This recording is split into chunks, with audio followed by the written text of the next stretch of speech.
What's up, everybody? Welcome to the Wizards of Amazon podcast, where we cover all things private label. My name is Carlos Alvarez, and I will be your host for this show. Today on the show, I have a fellow Wizards of Amazon Facebook group member, and hopefully a soon-to-be fast friend, Miro Posavec. And I think we spent like 3 minutes trying to get the name right. Miro, welcome to the show. Thank you very much, Carlos. Salvage your name real quick. How do you pronounce it? I go by Miro or Miro to all my Spanish friends. All right, Miro. See, that's where I'm getting it. I'm like, Miro. That's fine. Mira, look at me. Yeah, Miro, I don't believe we've met at any shows or anything to date, have we? We have not, sir. Okay, but I do know, thankfully, Facebook shows me, and I see a lot of your awesome posts in the Wizards of Amazon Facebook group, and I'd say you're one of the more active members there. Your answers are really good. You create some posts that really get the creative juices flowing, and one of your posts, was it last week now or 2 weeks ago? Yeah, it was about a week ago. About a week ago that you posted regarding already being a successful entrepreneur and successful seller on Amazon and doing what at that time I assume you thought was, competent in PPC. You wind up hiring this person, a virtual assistant for PPC, and the results were amazing. So that's one of the things we're really going to get into in the show. And I think the listeners are going to gain a great deal of value from it. And before doing that, I would really like the listeners to have an understanding of who Miro is. Where were you doing before Amazon? How did you wind up selling on Amazon? That whole journey. Okay, sure. I've always been an entrepreneur. I had my last job when I was 18, which is about 31 years ago. Yeah. I went off, I got into finance. I did that for a couple of years. When I was 19, I dropped out of college and I started a computer business. I sell computers to colleges all over the North America. So I'm a 19-year-old kid, barely growing facial hair, and I'm out there selling Yale computers and stuff. Right? It was a great, crazy time. Margins got leaner and leaner. I was living in Canada at the time. Got tired of freezing. Moved down to Fort Lauderdale. Lived there for a year. Did some computer work. I ended up moving up to Vero Beach. Vero Beach, if those of you aren't familiar with Florida, it's like Mayberry, only smaller and quieter. There I ended up opening some check cashing stores, and I ended up having 5 stores across 3 counties. Did a lot of consulting work, that kind of stuff, some real estate. And then in 2008, when the bottom fell out of the market here, the economy here dried up, I ended up losing all my business. I had a ton of property, went through bad divorce, and ended up like penniless. I was living in a crappy duplex, and I rode my kids to school one at a time on a 50cc scooter because they didn't have a car. What? Yeah, dude, it was grim. It was grim. And my biggest frustration, apart from, having my electricity shut off, was I didn't have the money, I didn't have the tools to get, to buy toner for my printer to print stuff off. Just stupid stuff got on my nerves, right? But I think that kind of stuff, you just develop it. And then I've always had an interest in natural health products. My oldest son got really sick when he was a baby. I went to doctor. Nobody helped him. And I'm like, you know what? Screw you guys. I'm going to figure this out. So while I was being successful, I got myself a lot of training in natural health and homeopathy. And I developed a relationship with a supplier. And the supplier relationship was really good because they had a super high quality product, but had no representation in the US. So I was able to become their formal US agent. And in fact, their FDA registration goes through me. So everybody's like, do you have a contract? I'm like, no, but I have the FDA registration numbers. So they, and they've been super. People try to go behind my back like on a monthly basis, and they always just send back to me. So here I am. I've lost everything. I'm living in a crap place. I'm like, I need to start a business today that's going to make you money. So I figured I have this product, and I had the margin because I'm buying direct from the manufacturer. So I started selling it. I started selling it, to doctors and knocking on health food store doors and stuff. And looking back now, my packaging was terrible. Like my presentation was terrible. I got a little bit of bites. I was selling a couple of grand a month, just enough to kind of start getting the lights on. And someone told me, hey, you should sell on Amazon, right? What year are we on here? What year are we at here? This is probably about 2014. So I'm like, you're going to love this. I don't want to sully my brand by selling on Amazon. Oh, right? One of those. I was too good for Amazon. I'm like, are you kidding me right now? So I ended up just putting some stuff up, and it started to sell. So I was doing about $2,000 a month on Amazon for about a year and a half. A little bit on Amazon, a little bit on eBay, but nothing spectacular.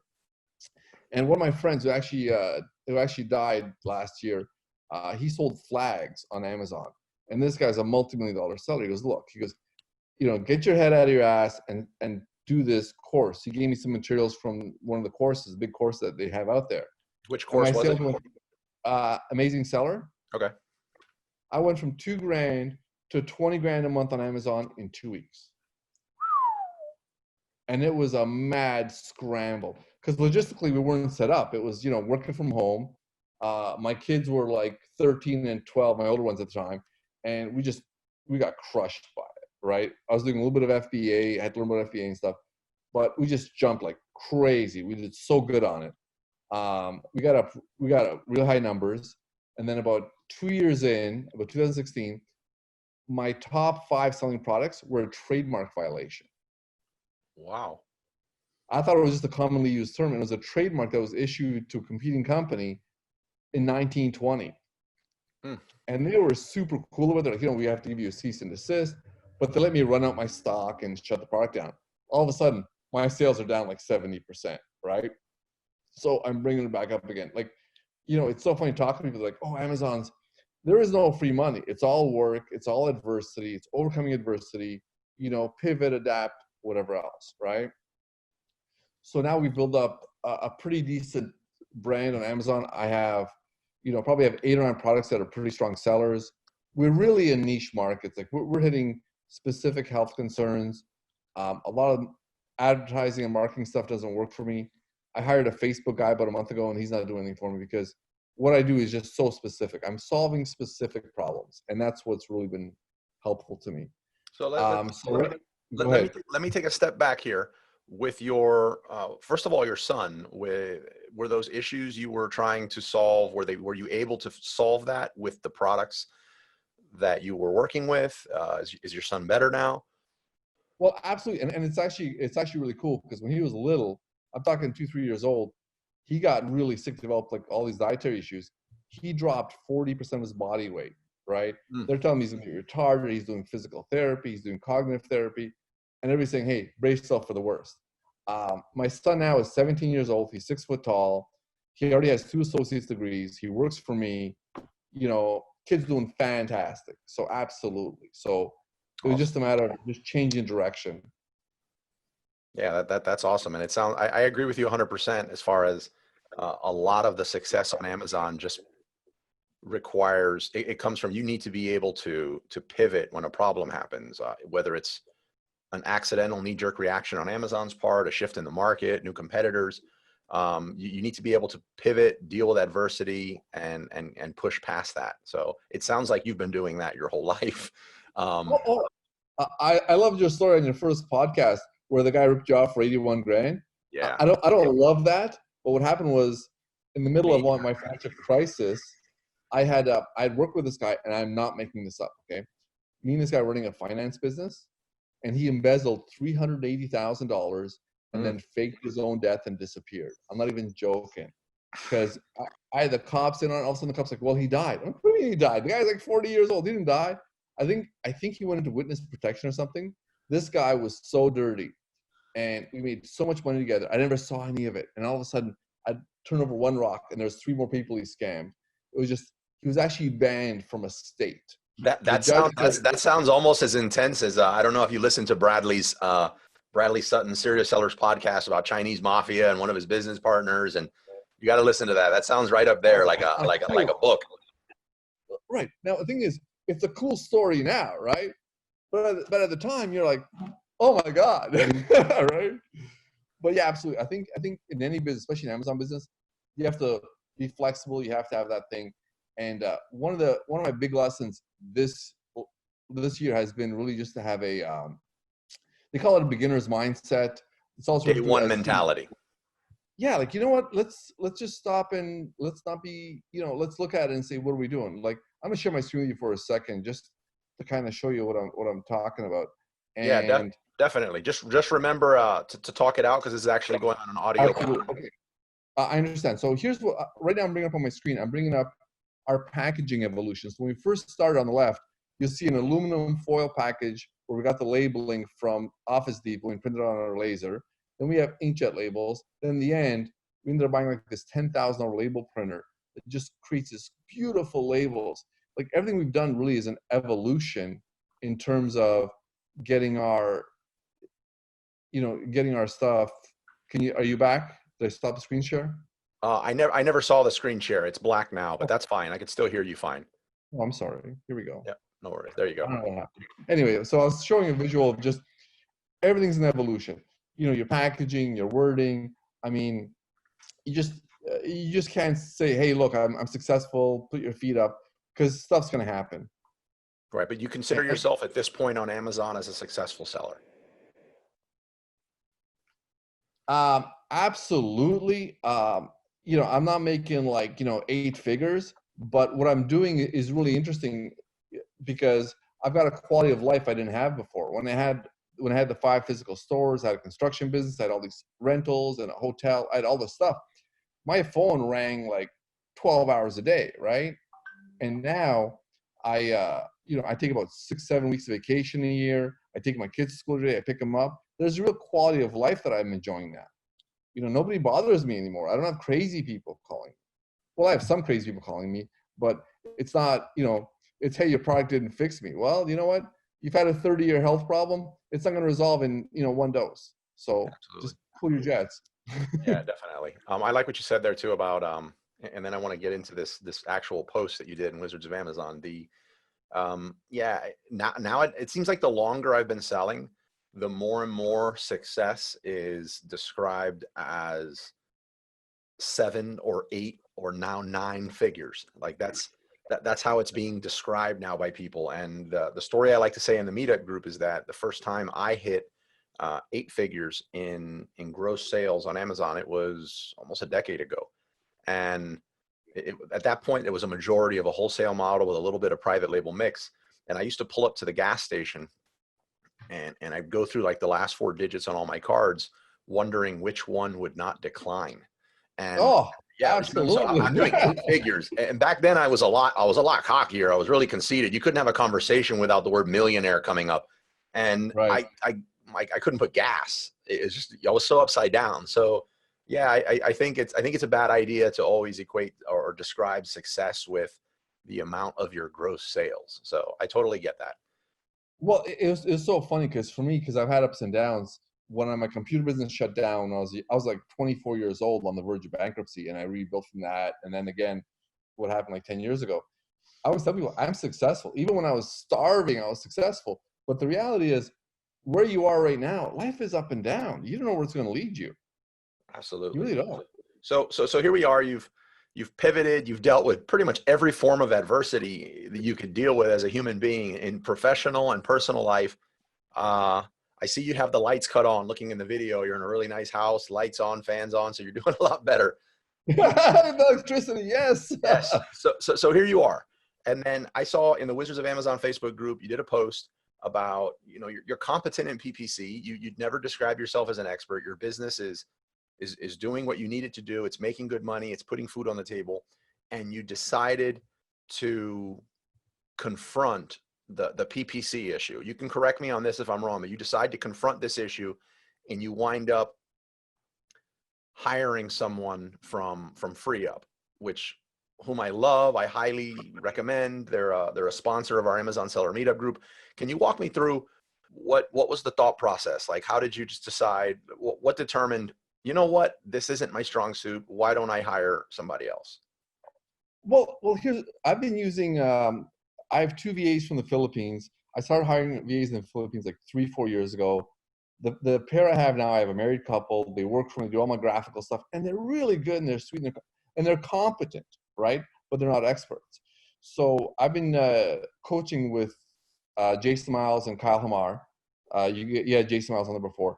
And they're sitting there and they're so good. They're walking me through stuff, saying, Miro, do this and do that. And we had an hour-long session where Kyle showed me how to do the Amazon pay-per-click stuff, right? And look, I'll be honest with you. I'm a smart guy, but I'm lazy, right? Sure. And I'm starting this spreadsheet. My eyes are glazing over, and I'm thinking, you know what? Even if I figure this out, there's no way I'm going to competently figure this out, distill it into something that I can explain to somebody else. And then, worst of all, is supervise them forever on how they're doing it, right? Mm-hmm. And I caught your podcast with Nathan where you said, look, I'm not hiring the cheapest VAs I can find. I'm hiring the most expensive ones I can find. I'm hiring people that know what the hell they're doing. And I'm like, ding, Miro, really? It's so hard because I'm a reasonably smart guy and it gets in the way more than anything else. Like if I'm successful, it's because I'm persistent. Being smart has gotten in the way of me professionally. And it sounds like such an arrogant thing to say. And I'm not, I mean, actually being humble saying, I have such a big fat ego and it just gets in the freaking way. I totally get it. So sometimes I have to check myself because I have a very large virtual assistant team. I have domestic employees, and I default to, oh, I'm going to build this up. I'm going to totally build this process out, and I'm going to build it from scratch because I know how, and this is what I do. And then I'm going to go ahead and learn this. I'm going to stress test it. I'm going to build a process, and I'm going to bring in a virtual assistant. And sometimes that's the right thing to do. But in other times, and this is just when I do this, it's an aha moment. And I think that's what you heard on the podcast I had with Nathan from FreeeUp is hire people smarter than you. Oh, absolutely. Yes. And the first problem is, okay, I have to admit that there's someone else on this planet that's smarter than me. I mean, come on, really? Yeah. The other thing that comes up a lot is that, you know what, they're not going to do it like me. They're not going to do it the way I do it. And when you're hiring someone that's not as savvy as you, yeah, that can be a problem. But when you're hiring someone better, you're right. They're not going to do it like you. They're going to do it better. Like classes in session, pay attention. You're going to learn something. So, well, it's funny, Carlos. I have a virtual assistant in Canada. She's my copywriter, and I'm making her my project manager. And again, I've known the lady 30 years, and we've been good friends. And she's got this really meticulous, grinding, step-by-step mentality. And she will actually send me stuff, and then she'll call me back. Did you read this? Oh, yeah, I read it. She goes, I know you're lying. You didn't read it. And she'll actually read it to me on the phone. I'm like, right? But it's a matter of getting skills that you don't have. And I don't have attention to detail. I don't have that ability to grind something out. So you gotta step outside yourself, especially this pay-per-click stuff. I mean, you're talking huge spreadsheets. And I just, if there's more than 3 columns in the Excel thing, I'm out. That's it. Yeah, I'm checking out. I'm done. On episode 3 of this podcast, I interviewed Ramon, and Ramon's he describes himself as like a data whore almost. And right. For me, Excel opens and just a small part of me dies because I don't want to deal with it. I'm really good at PPC. I offer it as a service, but I don't enjoy it. But you have to be able to do stuff like that. I totally get it. So okay. So you heard the podcast. I'm glad something I said on the podcast actually like got you to think that way. And yeah, I was surprised too. And you reached out to Nathan from FreeeUp. Yes. What was the FreeeUp like briefly? Like what was the process on FreeeUp like for you? Was it hard to find someone? What did that look like? Well, it was really weird because I'd been used to onlinejobs.ph, which is the Filipino one, right? Mm-hmm. And there you put up a post, or even I've used Freelancer, I've used Upwork, I used Fiverr. Fiverr is hell, right? Because you have such a variety. It's so hard to sift through. Now they're doing better, but anyway, back on track to FreeeUp. You put in your job, you only get 1 or 2 or even 3 applicants for the job, which I thought was weird because I was kind of expecting like to go through 50. Only gives you a couple. I hired this guy from Lithuania. Guy's name is Povilas. He runs a team over there. And the guy wouldn't even give me a quote. He goes, give me access to this. And he went through it. And the funny part is, he's like, I may have mentioned on the Facebook group, but he's like, so he's being really polite and respectful. So, Miro, why aren't you advertising your top selling products, right? And I'm kind of embarrassed because I assumed I had been, right? I'm like, oh, I thought it was. Well, he goes, Miro, if you have a good selling product, it might be good to advertise that product and increase the sales further. And I'm trying to keep a straight face. I'm like, yeah, that makes a lot of sense. So made contact with this guy on the Wednesday. On Friday, I gave him access. I said, go ahead. And between Friday and Monday, he created 1,800 campaigns, 1,800 separate campaigns for about 100 products. I asked you this before we started, before we went live here, but I want to ask it again because when I saw it with that number, I thought, you know, maybe he's just exaggerating. Maybe that's a way to say a lot of campaigns were created, but you said, no, that's legitimate. Like that's 1,800 campaigns. No, and he did some crazy stuff. Like each product has like 10 different campaigns. He does it by ASIN, right? And each one has like placement on page, competitors page. He has all these different campaigns for each of the different products. So it was crazy, right? I'm like, you know, this guy did more work in 3 days than I've done in 6 years on Amazon. Like, I'm not even joking. Like, he's just crushing it. And he's eating money too. It's a pay-per-click campaign, obviously, but he's uncovered these keywords that, you know, $2-3 spends gets me like $200 in sales. I was like, whoa, this is way better. Because I'd done a couple of the automatic campaigns, like the stuff everybody tells you. Start an automatic campaign, change it to manual, filter it out. I've done some of that basic stuff. And I had some good, I really had, I'm going to say honestly, 12 performing campaigns. My ACoS was 14%, and I wasn't getting much hit on it. Okay. And what was the communication like once it started? Because in the post you mentioned that your ACoS, I think you just said it now, was about 14%. And then initially, when you started working, it jumped up to maybe 60%. At that point, were you thinking, you know, abandon ship, this was a bad mistake? Or were you like, okay, let's see where this goes? Did he let you know this is coming? Yes and no. He was kind of vague, right? Because there'll be an increase in ad spend. Like, this guy is like really all business, all professional. He didn't say, hey, dude, what you're spending now in 2 weeks, you're going to spend every day, right? So there was a jump. I had to make adjustments, you know, in my budgeting and stuff. But the thing is, I had a corresponding jump in sales. And one of the things that, you know, people say to you, your pay-per-click is going to do better than you think it's going to do. So when we hit 60% pay-per-click ACoS, my sales took a nice jump. I took like a nice 20% jump in sales. That's leveled off a little bit because he's starting to taper off some of the words. So I call him up in a panic. I'm like, dude, some of these keywords are not performing. He goes, be patient. Like, what do you mean patient? He goes, we're going deeper. So he's adding more and more keywords. But he's doing stuff like a very low bid price and then a 900% adjustment as needed, right? He's doing some pretty sophisticated stuff that I would never in a million years.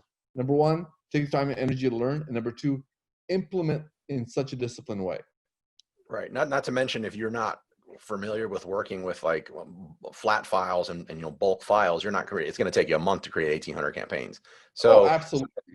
Right. Absolutely. So, okay. A few things, and then this is if you're open to sharing this. How much were you spending in PPC per month prior, or like an average, if you will? How much did it increase per month when you started working with this person? Where is it at now? Well, rough numbers, I was spending about $1,000 a month on pay-per-click. Okay. And that was generating about $7,000 in sales directly, right? He jumped me to spending $3,000 a month, and my increase in sales, my sales jumped on the pay-per-click side from 7 to about 10, 11,000. So I was kind of at a break even based on what I saw on the, you know, on the pay-per-click reports. However, my other sales jumped up. And one thing that, right, your total. Well, my real goal is customer acquisition. I sell supplements that people take on a regular basis, right?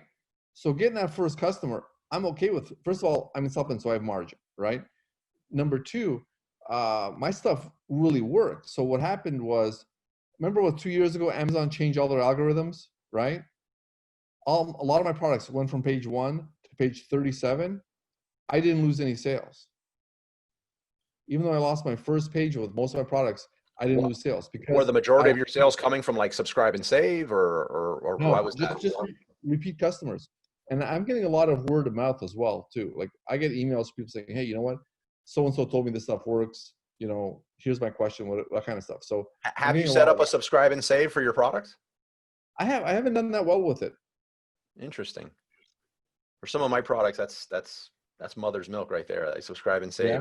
Yeah. I do still so with it. It's weird, but so my real goal is customer acquisition. If I can get a customer, and we have a policy where we have 110% money back guarantee, right? So if somebody buys a product, we'll give them more than they paid for it back, So I'm trying to reduce that first initial fear point, right?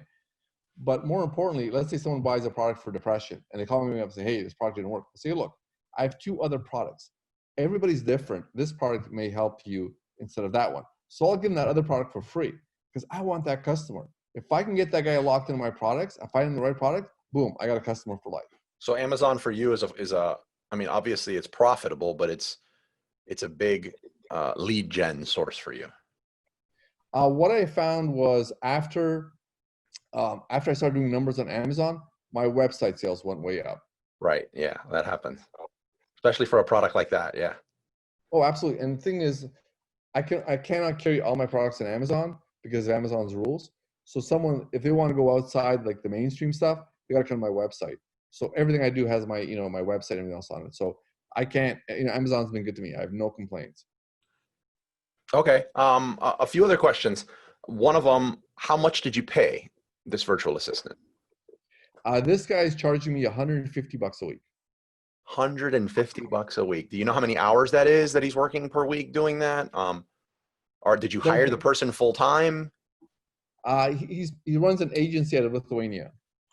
Okay, definitely. Is it an agency name that you want to share or no? The guy's name is Posavecs, and I can't pronounce his last name. And he's through FreeeUp. And the post has actually gotten him a lot of. He sent me a note saying, "Hey, thanks for the heads up." But yeah, the guy, you saw the guy, like he's got a room full of number crunchers and let them go crazy with it. But the interesting thing is, and just talking hard numbers here, my initial plan for pay-per-click was for me to become a pay-per-click expert, to hire someone in the Philippines, a VA, for $200 or $300 a month and train them how to do it. And then I was going to supervise that person. And I'm thinking, for an extra $300 a month, I just pawn it off on this guy and I knock it out of the park. Okay, I really appreciate it. Is there anything else you want to add on that story, or anything that you'd like to help sellers out that are listening to this about whether they should hire someone for PPC and when that should happen? I think you should hire someone for PPC because first of all, it's complicated, number one. And number two, it's an evolving process. There's always new formulas, always stuff going on. Now, it's an interesting thing. I haven't put this in there, but the same time I hired the Amazon pay-per-click guy, I hired a Google pay-per-click guy, and I hired a Facebook expert. All supposedly. from FreeeUp? No, I got them through another source, Okay. right?